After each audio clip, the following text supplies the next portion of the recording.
We are back talking about that time lapse actually right now, taking a look at it. This morning, chalk artist Tommy Nahulu has been creating an art piece in the 9 News backyard, giving us a bit of a preview of what you can expect to see at this weekend's Denver Chalk Art Festival. And he is finally, I believe, ready to reveal the piece. Should we give it a countdown really quickly? In 5, 4, 3, 2, 1. From that to this. This looks incredible. You know what's bizarre is when we talked to you last time, I thought the piece was done because it looked so good, and now it's just like over and beyond. You're incredible. It was kind of, I had the base down, kind of the base colors down, and then after you left, it was now time for the shadows and highlights and that kind of thing. I feel like I can jump right in there. We also have the festival's director, Renee Ortiz, joining us. Thank you so much for coming in. This is just it's just the coolest thing. It really is. So talk to us a little bit about the Chalk Art Festival for anyone who's never been, doesn't know what it's about. Absolutely. So it's a 23-year tradition. This is our 23rd annual festival. It's a 2-day event this Saturday and Sunday from 10 a.m. to 8 p.m. It's in the Golden Triangle, right at the base of the Denver Art Museum. Okay.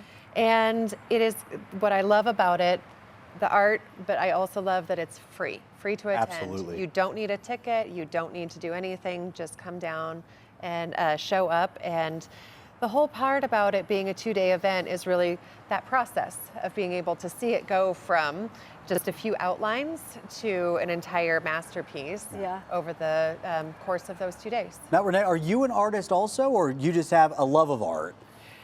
I like to say that my art is creating the space in which they can create their art. That is an art. That's important. Yes. Tommy would be the first one to tell you that. Yes. So do you know what you're going to paint this weekend? Do you already kind of have it like figured out? I do. Okay. When we apply, we have to submit a work of art that we're going to be working on. And I think that's how we're judged in being able to participate. So my piece this year was accepted, and I was happy about that.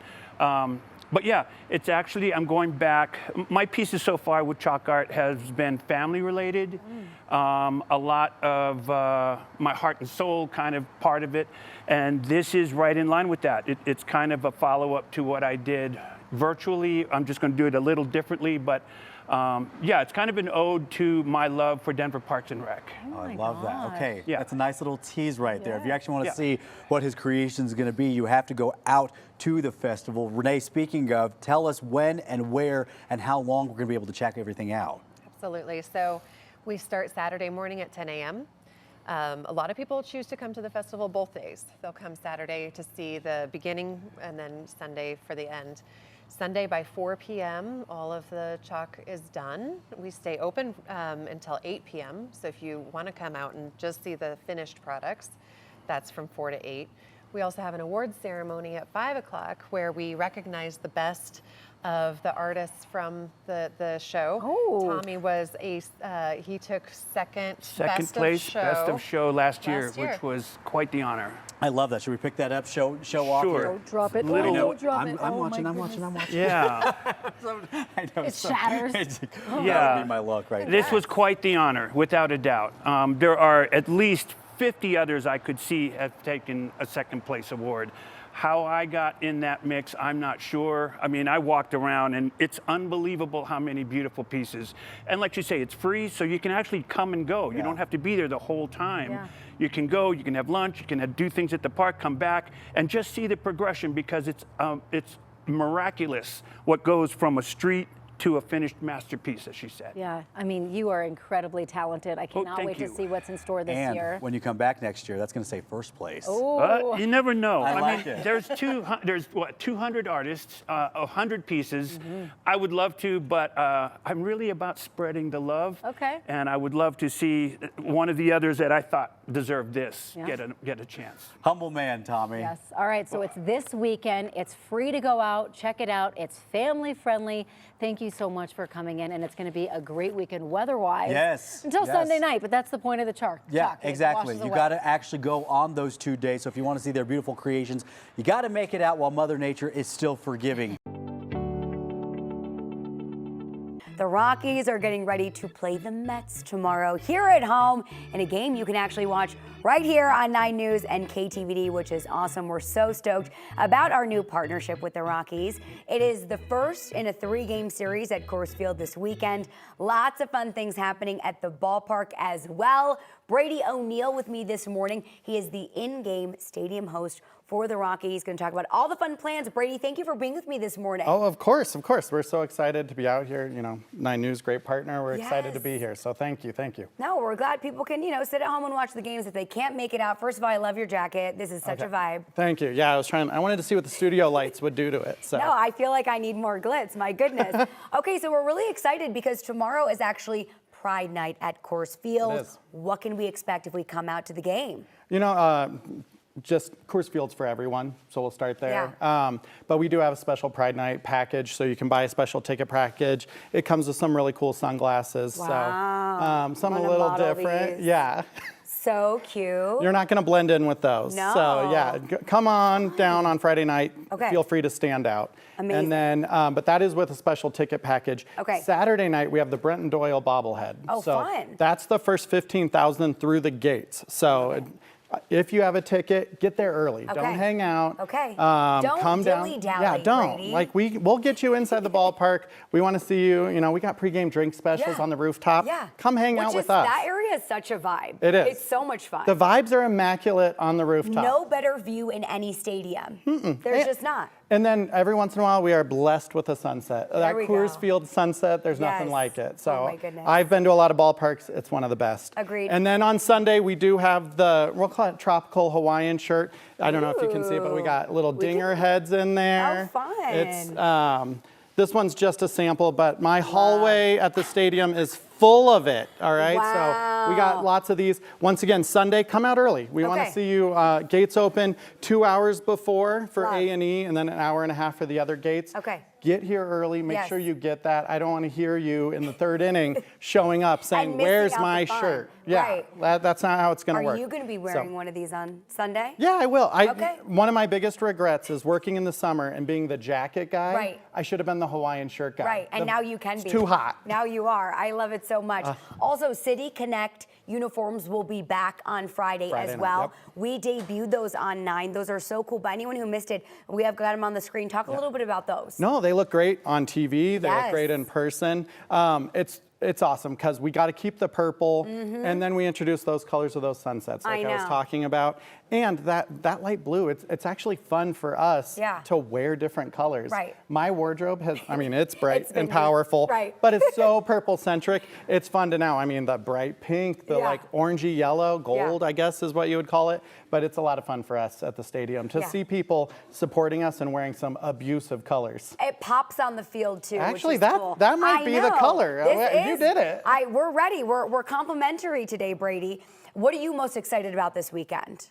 Of all the events and You know what? celebrations. Bobbleheads are always They're a hit. It's so cool. People come out early. They're so excited. And then you'll walk around and there's some 7-year-old sitting in their seat just like reenacting. Oh, yeah. Having the time of their lives. Yeah. And I'm like, yeah, that's our fan. That's like, what we we wanted. love you. Thank you so much for coming. First 1,500 people 15,000. Saturday. 15,000. 15,000. All right, a lot of y'all are going to get these bobbleheads. 15,000. But you still have to get there early. Okay, We get have a there. big ballpark. Get there early. You have been the in-game host for 13 seasons. Yeah, I always have a co-host, so I'm like every other game for 13 Still, years. So yeah. What do you enjoy most about that? That's a really cool gig, my friend. I get to meet a lot of people. I'm a Colorado kid, so I always love meeting all these people who grew up here, and the Rockies are our team. Yeah. So that's a lot of fun. And also the ballpark smells. I mean, funnel cakes and hot dogs and all of it. It smells so good at the ballpark. And so what a great place to go and show up for work every day. Really fantastic place. Also, great. I feel like the beer tastes better in the stadium too, with like the views. I wouldn't know. You know? Oh my gosh. I don't get to drink beer at the Well, stadium. you got to go one But time and I do. I will be say. off work. Yeah, Brady. I mean, earlier this year I got to go to a game. We went to San Francisco, took the family, went to a game, and the beer and the hot dog tasted just better. perfect. I swear. Brady, thank you for being with us this Of morning. course, thank you for having so much me. fun. Yeah, I love having you guys. Absolutely. The Denver Fringe Festival is back this weekend. We're so excited. Get ready for live performances across Denver. You're going to see everything from comedy, improv, puppets, dancing, and so much more. Here to talk all about it this morning, we have Ann Sabah, the executive director of the festival, as well as Farron and Natalie with the Front Porch Puppets. You can see them coming up this weekend as well. Thank you all so much for being with me this morning. Thanks for having us. Of course. So this is such a cool thing, just really bringing the arts across Denver. And for anyone not familiar, tell us what we can expect if we come out to any of the events for the Fringe Festival. Denver Fringe Festival is an unjuried and uncensored performing arts festival. So it really basically means anything goes. We believe in giving artists total creative freedom, and that means that we get a beautiful mixture of shows every year. Fantastic. Okay, so Farron and Natalie are with me as well as our friend Marie right over here. And tell me who we have here as well, Farron. Well, this is a dancing little frog marionette. She's very shy. She wasn't aware there would be so many cameras here. She's having a little stage fright, and she's also feeling a little overwhelmed by her height difference with everybody. Oh, it's okay. I'm sure that's much better. There we go. I totally get it. Farron, tell us a little bit about Front Porch Puppets for anyone not familiar with you guys. Well, we're a brand new company. We made our debut in Fringe Festival last year. Awesome. And we specialize in workshops for grown-ups and kids. That's teaching how to build puppets as well as perform them. Nice. And we have put on a few variety shows. We have an active following in the comedy scene here in Denver. And we're really thrilled to put on our first hour-long feature. It's a narrative, it's a play, it's a musical. Wow. It has puppets. So fun. What don't we have? What don't you have? What more do we need? Okay, Ann, tell us what sets this year apart. I know you said you really give folks creative control, which is so fantastic, but what's going to be different this year? Essentially, it's our biggest year yet. So we have over 20 performance venues, 75 original productions, and more than 200 performances. That's a lot. And they're happening all around Rhino and the surrounding areas and beyond. We also have our gallery-style fringe art exhibit at 2 locations, a fringe for kids, basically. It's a 2-day mini festival for kids and families with free programming for kids and their families. That's wonderful. And we have pop-up performances happening all around Rhino.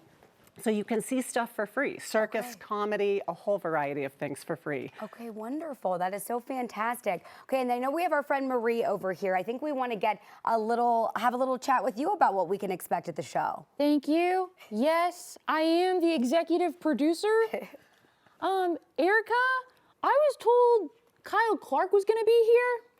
He's on a lot later today. Not here this early with us. Marie, this hardly seems like that's Well, no, Erica's really nice, but I was told Kyle Clark was going to be here. I'm so sorry.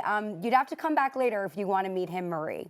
Something that I like about Kyle Clark is he explains the news in such a digestible way.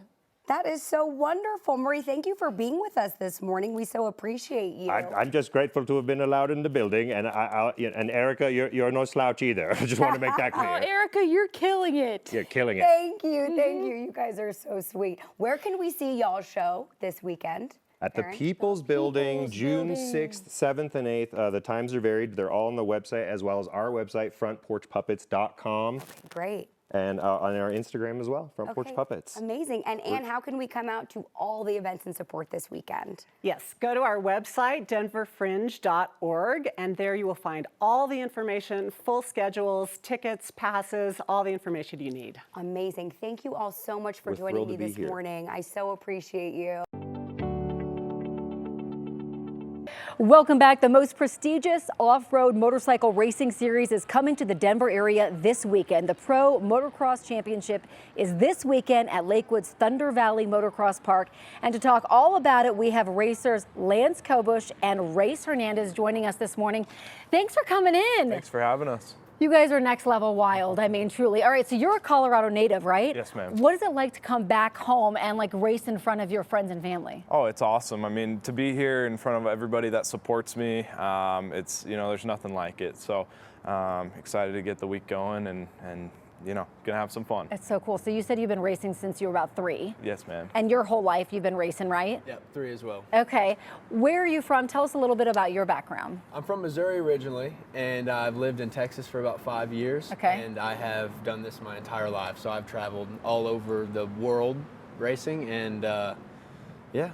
It is so crazy. And I read in your bio that you kind of took a pause from this for a second to like bull ride or something. No, I'm not that cool. Not that cool. No, I was just hauling horses and stuff. The guy, rodeo. Yeah. All right. So the guy that is sponsoring me right now, Steve Smith from Smith Pro Rodeos. He, yeah, that's how I fell into the whole racing stuff. I was racing for a little while and I quit and I went to work for him and I was just putting on rodeos, hauling horses all over the countryside. And he's like, "Hey man, you used to race, right?" And I was like, "Yeah." And he's like, "Well, if you want to do it, I'll support you." And here we are. So. That is so cool. Absolutely. All right, full circle. So how do these championships work this weekend? I mean, is it by points? Has it been stacking up over time? How does that work? Yeah, so Lance might be able to answer this a little bit better. He travels the whole series, but in the grand scheme of things, yeah, you get a certain amount of points, and there's multiple rounds throughout the season, and pretty much whoever has the most amount of points at the end of the year wins. So. Okay. Yep. So they do. It's 25 points per race, and winner. Obviously, if you win both races, you get 50 points a weekend. And then they take the top 30, get to qualify for the last 3 rounds of the playoff series. So they have the Supercross series and then the Motocross series. And if you're in the top 30, you get to go to the playoffs. Okay, so I'm total novice here. Is this based solely on who crosses the finish line first, or are there other categories? Yes. So we all are lined up on a gate, and they have the 30-second card. Card goes sideways, gate drops, and it's 40 of the fastest guys in the world, all fighting for the top spot into one corner. So that's normally the most exciting and most chaotic part of the race.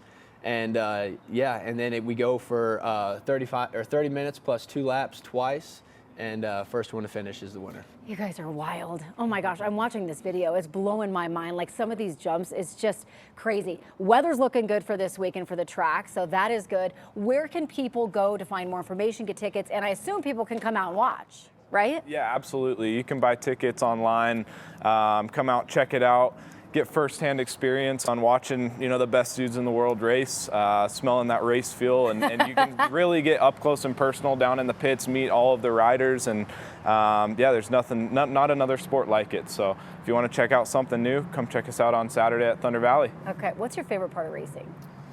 Probably the jumps. Yeah, oh my God. Jumps are for show, and I like putting on a show. So you guys are incredible. Well, best of luck this weekend. Thank you so much for schooling me on this. It looks like a blast. I hope a lot of people come out there. Again, you can still get tickets and go out there and support them. Thank you guys so much for coming in. Thanks for having us. Thank you.